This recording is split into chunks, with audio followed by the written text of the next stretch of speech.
Alexa, what's the temperature? Right now, it's 24 degrees Fahrenheit. Tonight, expect a low of 24 degrees. Great.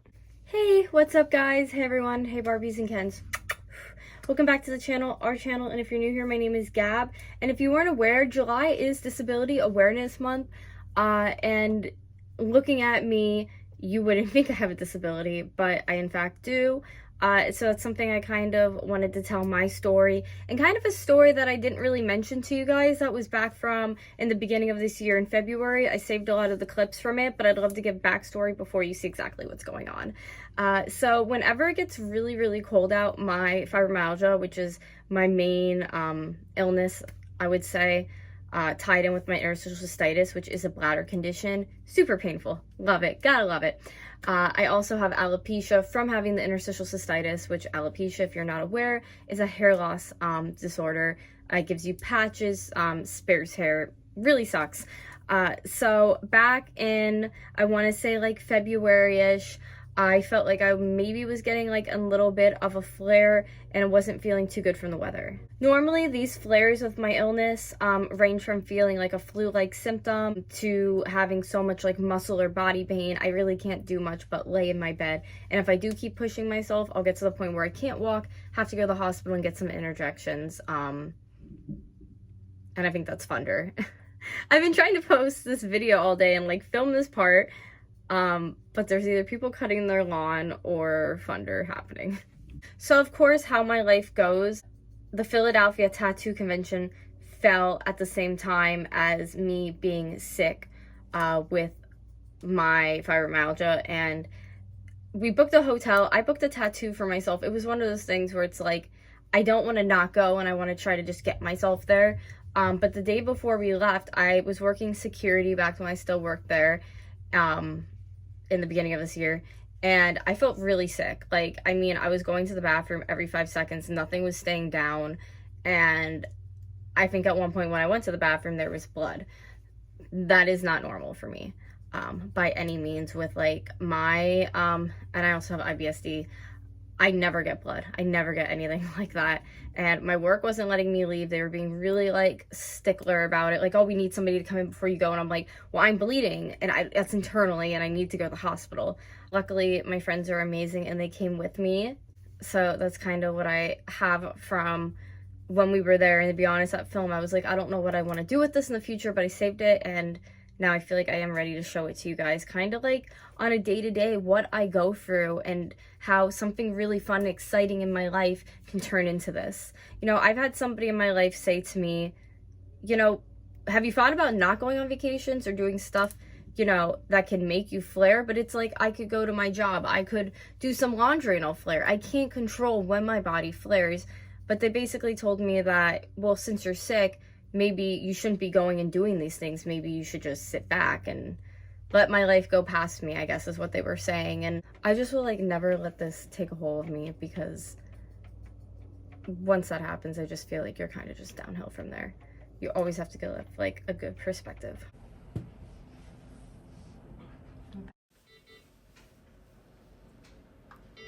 I was saying I'm glad you have your online diary, so you can see how far you've come and like look back, see like your reflection yourself. It's like me with my journals. It's like I read back, and like when I was with Jeremy and I was depressed as fuck, and then like I like was going to school and like brought myself out of that like shit, like that hole.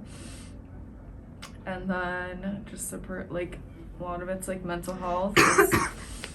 You see like where you were at, like mentally and emotionally, and you're in your case physically too, because like you had the video diary on TikTok, and it's like, wow, like self reminders of like, this is like, because it's so easy to like just bypass all of that you went through and just like be so focused. But then you can take a step back when you have these resources available and be like, wow, this is gonna benefit my future self. I feel like when you have like a chronic illness, it's like fight or flight.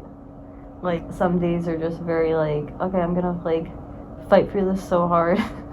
Yeah, but then some days you're wondering why you have to fight so hard for it when other people get to just live and they get to have their experiences without having to worry about like how bad it's gonna set you back, or like if something's gonna pop up in the moment and ruin the good time that you're having.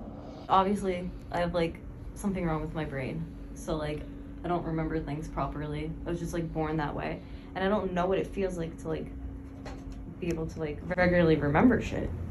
But I feel like YouTube is like a good thing for me because like sometimes I'll look back on videos and honestly I'm like, I don't even remember some of this. Like I don't even, like, it's my life and I'm watching it, I'm like, I don't even recall doing it because I forget that something's wrong with my brain. It steals so much of your life away. I feel like that's why I'm like grateful for the people I do have in my life, because it's so hard to keep people in your life when you have a chronic illness. Yeah, I but feel then like you I think know- you're overreacting. Yeah, but then you know the ones that stay, like they do believe you and they do rally around you and they will show up for you. So like, honestly, it kind of shows people how to show up for you as well. Like I was saying, like being around her And to fight for yourself too. Like you live has in your body inspired every me day. to like be more like myself and like not give a fuck about like people who are like, oh, like you shouldn't do that. Like, Says who? says you. Like, So that was the night at the hospital. They stabilized me enough that I was able to go the next day onto the trip, and to be honest, it was so sickening. I got my tattoo and I would have points where I was trying to get myself through and feel okay, but I wasn't eating anything. If I wasn't eating anything, then obviously I wasn't going to the bathroom like that or throwing it up. And the hospital had no idea what it was. They thought maybe it was just me flaring. They weren't sure. I thought maybe I had a food allergy, that it was this severe. But after I got my tattoo, all my friends went to dinner in the city. I stayed in the bathroom at the Ruby Tuesday that we went to. It was like TJI or Ruby Tuesday, and proceeded to just be sick the whole time in there. And then when they were done eating, they came and got me and we all went back to the hotel and proceeded to spend the shower and the toilet the whole night. I was so sick, but the fact that all this money was put into it, I wasn't trying to scare other people out of a trip as well.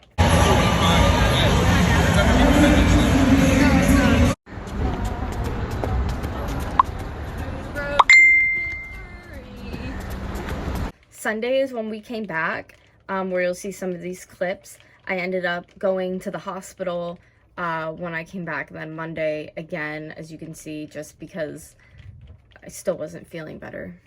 I have not been this sick with my stomach in a while. It feels like it's like rejecting food. I went to the tattoo convention this weekend and I had to literally just take so much medication to keep trying to get myself through what I needed to get through. And then once I was done, I couldn't even look around the convention. I was so sick. I had to leave. And then we went to get dinner because I thought maybe that would help. And I was in the bathroom the whole time at dinner. And I just feel like everything I eat, my stomach is just like rejecting it. And it hurts so bad. I constantly feel sick. Like right now.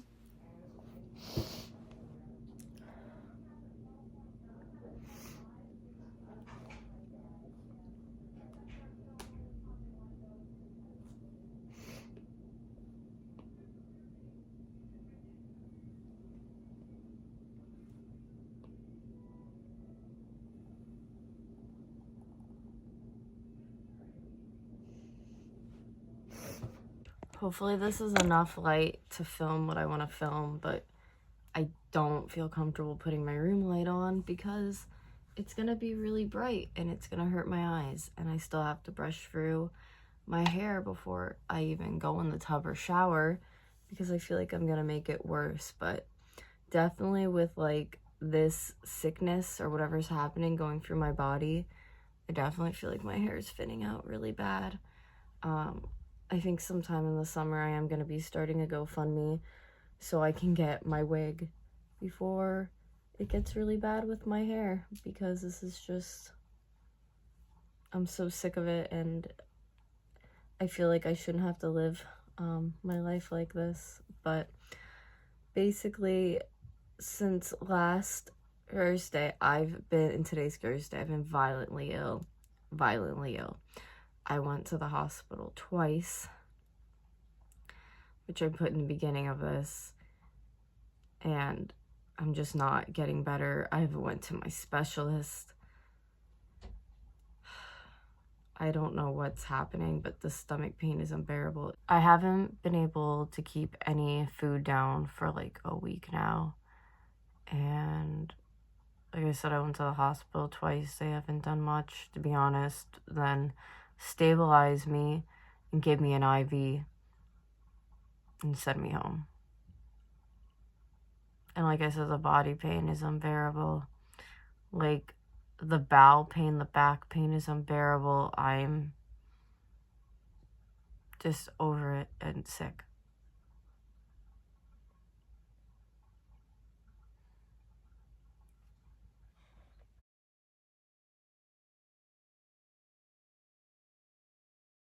So that was kind of the last like recording I have of this time.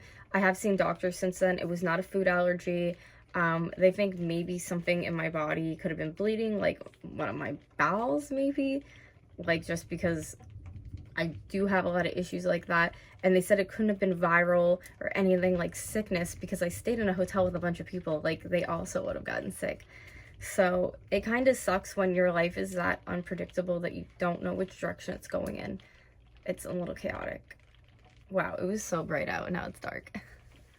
Well, thank you guys so much for watching this one, and just kind of taking the time to just see what somebody's life is who has this disorder. It's not fun, but I guess I don't let anything rain on my parade. I'll see you guys later. Bye. Girl, put me on the spot. Let me think a second. Look how she's sitting. Okay, wait, Lizzie, what did you say? And don't, like, look at the camera. It's a docu-series. Look how she's sitting. No, you have to, like, bend your knees and have, like that, like, your big dicks out. That's the Brad Chad stance. No.